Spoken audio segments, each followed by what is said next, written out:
রায়ে আমি কষ্ট পাচ্ছি, সেজন্য আমি ক্ষুব্ধ, আমি আমার ভিতরে কষ্ট লালন করতেছি। এর বাইরে আমার কিছু বক্তব্য নেই। আপিল করার সুযোগ নাই। আমি তো কষ্ট পাচ্ছি। আপনার মুখে হাসি দেখা যাচ্ছে। কেন কষ্ট পাচ্ছেন? আপনি বলেন কেন কষ্ট পাচ্ছেন সেটা বলেন। আমার এই জন্যই কষ্ট পাচ্ছি, আমার আসামির সাজা হয়েছে সর্বোচ্চ সাজা। আমাকে কষ্ট দেবে না, আমি কষ্ট পাচ্ছি।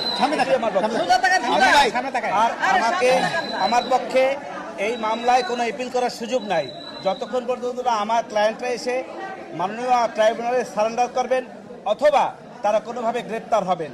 এর আগ পর্যন্ত কোনো অ্যাপিলেট ডিভিশনে যাওয়ার আর কোনো সুযোগ নেই। আপনারা তো দেখেছেন যে আমাকে রায়ের কপিও মাননীয় ট্রাইব্যুনাল দিবে না বলেছে। অতএব এই যে দিবে না সেটা আইনানুগ। আচ্ছা।